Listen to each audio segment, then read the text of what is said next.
Detroit survival training. Intelligent options increase survivability. I'm gonna say, please don't hurt me. When I come here, my fingers are now deep inside his eye sockets. Definitely go to the hospital. Just tell me what you want. Woo! I feel compelled to attack you. By the eye. Arms here. Criminal, you're under arrest. Stop! This is Dale Brown, and with his insanely popular videos, he has been relentlessly memed by the internet. Grab the barrel and frame, redirect. So today I'm going to train with him and find out if this actually works. And I'll also ask him about this video. But to meet him, I have to do the most dangerous thing I've ever done. Visit America.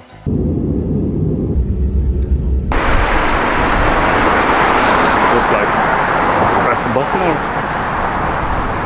Yeah. Maybe it's just watching us from the... From the door. Minton. Thank you. Nice to meet you. Hello, how are you? Did I say it right? Yeah, you said it right. Okay. You've learned Norwegian. Yes. Just for this video. Yes. Not only has he learned Norwegian, he also has the biggest biceps I've ever seen, and for some reason, 2 earpieces. Who is he talking to? Why is he talking to 2 people at the same time? And how is that even possible? Today, we will get the answers. This is Detroit survival training. Have a seat here, guys. Without breaking anything. Yeah. And if you do, you can't sue us, so that's what that's for. It's a death waiver. You die by accident, it's not our fault. Yeah, so this is me signing away my will? Yes. And stuff? Yeah. Yes. Okay, perfect. So both me and my cameraman signed our lives away. I saw one of the most recent, don't get my government name in there. And it was time to train. There was a wall full of all sorts of weapons, guns, knives, axes. Those are bombs, we do that later. Okay. Grenades. Yeah, so you do like bomb disarms? Yeah, you gotta do that, you gotta do that. You're in America, you never know. I assume that's a joke, but he is certified in nuclear emergency management? What the f? If you look right here, you see this is the core manual on the wall here.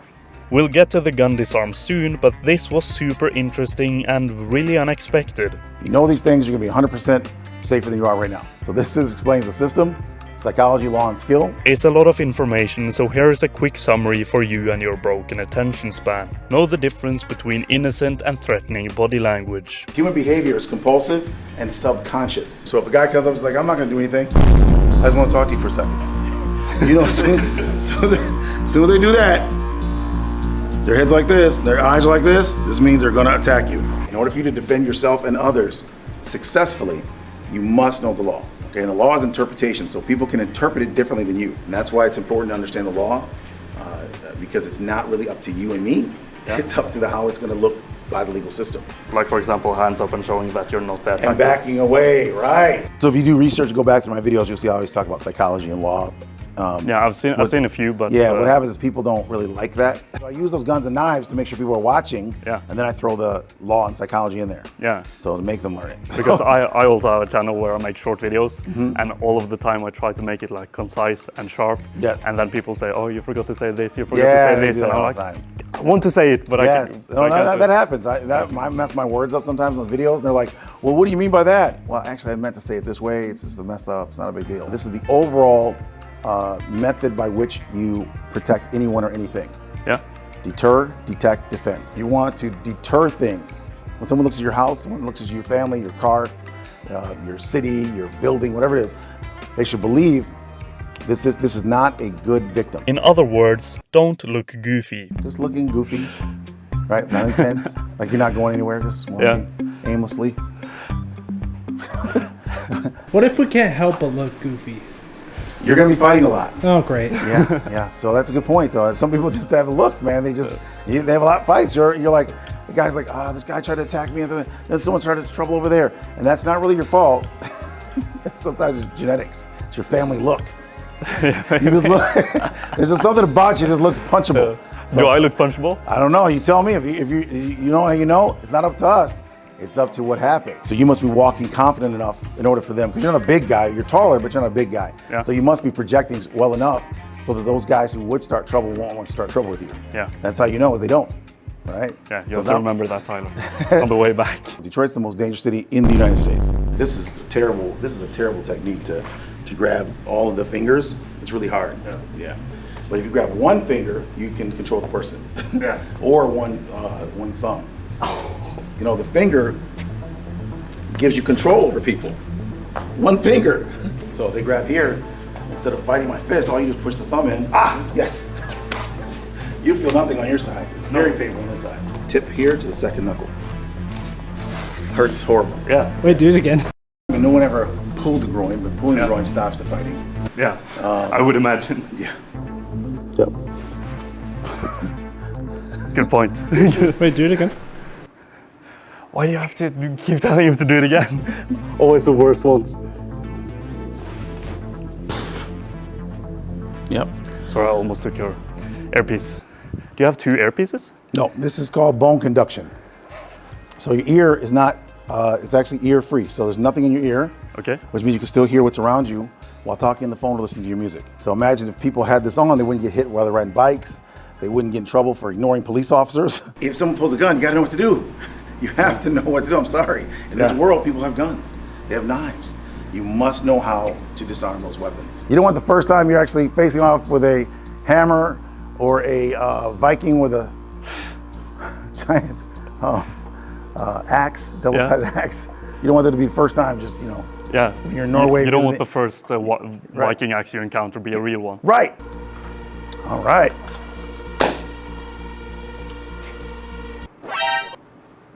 You're holding that gun kind of good for someone who's never had a gun. He's gonna shoot if I move, put the gun up, doesn't matter where. And if I try to go, if I do anything, you're gonna shoot. Yes, good. So you tried to pull the trigger, yes? Yes. All right.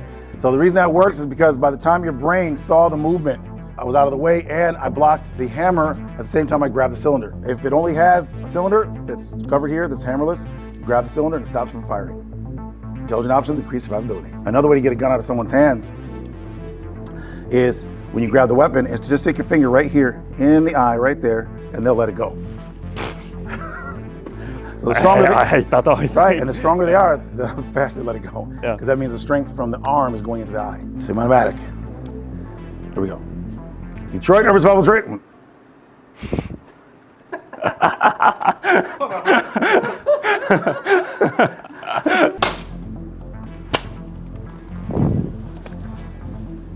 And some people think you could back up. Did you feel like you could back up at all? No, I don't. It works. Most importantly is human reaction time and biomechanics. So it doesn't matter how strong their hands are, you're able to overpower their hands because even a finger can control their weapon, right? Okay, and that's not to say that you go up to criminals and put your finger up. It just means that if you grab here, it comes out even easier. Yeah. Okay? And to stop the gun from like this from firing, you trap the hammer or you push the slide to the rear. Now the reason why they can't pull it back right now is because you actually push it forward. Going forward, you get shot less. Let's say you get shot. You know what's gonna happen? You get shot less if you know what to do. Yeah. If you don't know what to do, of course, you just make stuff up and of course they use it, doesn't go well. In other words, if you didn't do anything, I could. Yeah, if I didn't do anything, correct. Yeah. So that decreases survivability. Whenever someone pulls a gun on you, you should always consider listening to me if you believe you can trust them.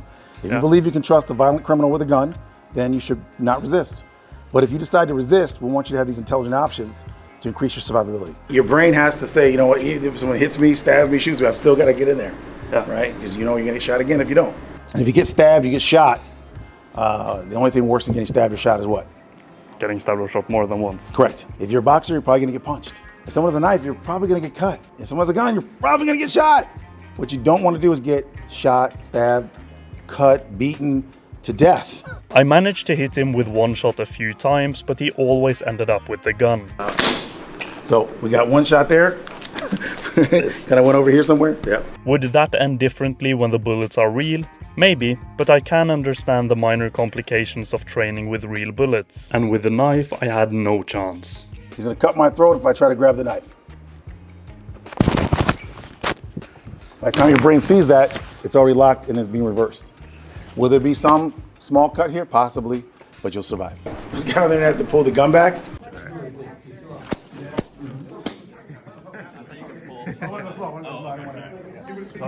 So if they try to back up, wait. So that's because what he did was he took the gun, just pulled the gun back. So that can work. I mean, you can defeat gun disarmers by not being a gunman, right? I'm an anti-gun disarmer. Woo!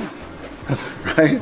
But if you actually have intent, shut up, put your hands up. I don't think you should try this in real life after just watching a TikTok, and no technique will work perfectly in any situation, but everything he showed me worked, and 95% of his training is surprisingly about prevention and not confrontation. But he obviously just does this to make money from social media, right? I decided to create a system that taught you legally how to defend yourself with a gun, a knife, pistol, shotgun, rifle, doesn't matter. I took it to a step further, and that's because I had to, because what happened was a woman in front of her child was chased off a bridge in front of cheering people. And I thought, man, if I would have been on that bridge, I could have saved her. Number one, I know that's true, 100%. I could have stopped those men. If I had students on that bridge, they could have stopped her. So from that point forward, in 1995, I decided to focus on one thing, and that is making sure the people that need this training could get the training. And so I went to the east side of Detroit, which is considered the worst part of Detroit, and I started helping the families there. If you gonna find that key tonight, it's a wrap. I'm already around the corner from the house right now. And I have been telling them, call threat management. They call the police. I don't know what's going on. People actually call Dale's threat management before the police because they arrive faster and take threat more seriously than the cops. There's a murder every month in this community. I said every month people are massively moving out because a murder happens. Let me take over security, let me get volunteers in the community, I'll train them, and I'll live in my apartment for free, get a free office up front. In exchange, we'll keep your building safe and the community safe. Police officers and police departments are tasked with arresting people after they've broken the law. The law enforcement way of thinking is based upon prosecution, and ours is based upon prevention. I think we should reward police officers for not having prosecutions. That's my personal opinion. If they have, positive outcomes, I think we should reward police officers for those positive outcomes. Yeah. And then we have more positives, right? At first glance, Dale seems like a character created for social media, but he has been doing this for 27 years and keeps risking his own life to help the people of Detroit. Him and his family were incredibly nice and welcoming, and training with him was a really good experience. This video was sponsored by My Empty Wallet, so subscribe if you enjoyed and have a nice day.